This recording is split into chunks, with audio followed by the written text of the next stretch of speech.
नमस्कार दोस्तों, स्वर डिवाइन में आपका स्वागत है। स्वर डिवाइन में आज हम जानने वाले हैं विरूपाक्ष मंदिर हम्पी की जानकारी। विरूपाक्ष मंदिर भारत के कर्नाटक के विजयनगर जिले के हम्पी में स्थित है। यह हम्पी में स्मारकों के समूह का हिस्सा है, जिसे यूनेस्को द्वारा विश्व धरोहर स्थल के रूप में नामित किया गया है। यह मंदिर शिव के एक रूप श्री विरूपाक्ष को समर्पित है। मंदिर का निर्माण विजयनगर साम्राज्य के शासक देवराय द्वितीय के अधीन एक नायक लक्कन्ना दंडेशा ने किया था, जिसे प्रौदादेव राय के नाम से भी जाना जाता है। विजयनगर साम्राज्य की राजधानी हम्पी तुंगभद्रा नदी के तट पर स्थित है। विरूपाक्ष मंदिर हम्पी में तीर्थ यात्रा का मुख्य केंद्र है और सदियों से इसे सबसे पवित्र अभयारण्य माना जाता रहा है। यह आसपास के खंडहरों के बीच बरकरार है और अभी भी पूजा में उपयोग किया जाता है। यह मंदिर भगवान शिव को समर्पित है, जिन्हें यहाँ विरूपाक्ष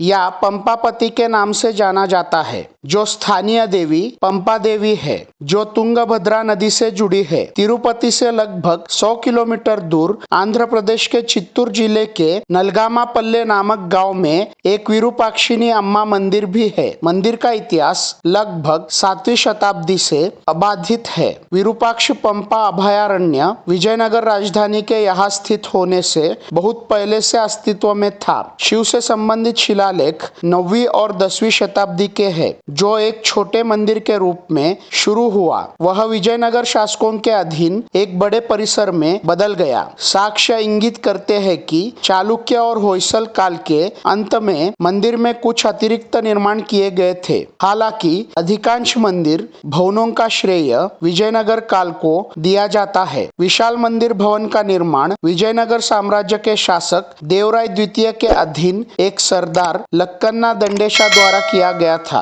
विरूपाक्ष में छत की पेंटिंग 14वीं और 16वीं शताब्दी की है। विरूपाक्ष पंपा का धार्मिक संप्रदाय 1565 में शहर के विनाश के साथ समाप्त नहीं हुआ। वहाँ पूजा वर्षों से जारी है। 19वीं शताब्दी की शुरुआत में प्रमुख नवीकरण और परिवर्धन हुए, जिसमें उत्तरी और पूर्वी गोपुरों के कुछ टूटे हुए टावरों को पुनर्स्थापित करना शामिल था। यह मंदिर आज तक हम्पी में एक अच्छी तरह से संरक्षित और रखरखाव किया गया मंदिर है। हम्पी के अन्य असंख्य मंदिरों को बहमनी सल्तनत द्वारा नष्ट और बर्बाद कर दिया गया। वर्तमान में मुख्य मंदिर में एक गर्भगृह, 3 पूर्व कक्ष, एक स्तंभ वाला हॉल और एक खुला स्तंभ वाला हॉल है। इसे बारीक नक्काशी वाले खंभों से सजाया गया है। मंदिर के चारों ओर एक स्तंभ युक्त मठ, प्रवेश द्वार, आंगन, छोटे मंदिर और अन्य संरचनाएं हैं। 9 स्तरीय पूर्वी प्रवेश द्वार, जो 50 मीटर में सबसे बड़ा है, अच्छी तरह से आनुपातिक है और इसमें कुछ पुरानी संरचनाएं शामिल है।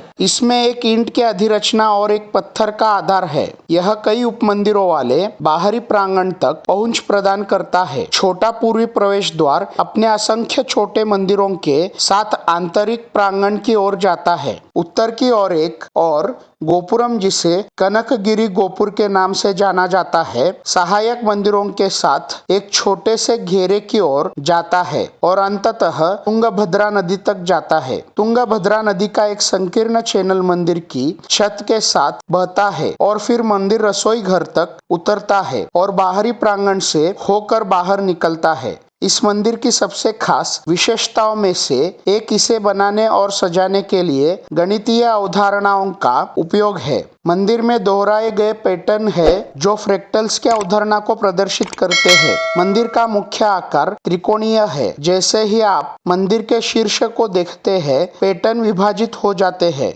और खुद को दोहराते हैं, ठीक वैसे ही जैसे आप बर्फ के टुकड़े या किसी अन्य प्राकृतिक चमत्कार में देखेंगे। विजयनगर साम्राज्य के प्रसिद्ध राजाओं में से एक कृष्णदेवराय इस मंदिर के प्रमुख संरक्षक थे। माना जाता है कि मंदिर की सभी संरचनाओं में से सबसे अलंकृत केंद्रीय स्तंभ वाला हॉल इस मंदिर में शामिल किया गया है। इसी प्रकार मंदिर के आंतरिक प्रांगण तक पहुंच प्रदान करने वाला प्रवेश द्वार टावर भी है। स्तंभित हॉल के बगल में स्थापित एक पत्थर की पट्टिका पर शिलालेख मंदिर के उनके योगदान की व्याख्या करते हैं। यह दर्ज है कि कृष्णदेवराय ने 1510 ईस्वी में अपने राज्यारोहण के उपलक्ष्य में इस हॉल का निर्माण करवाया था। उन्होंने पूर्वी गोपुरम का भी निर्माण कराया। इन परिवर्धनों का मतलब था कि केंद्रीय मंदिर परिसर के अपेक्षाकृत छोटे हिस्से पर कब्जा कर लिया। मंदिर के हॉलों का उपयोग विभिन्न उद्देश्यों के लिए किया जाता था। कुछ ऐसे स्थान थे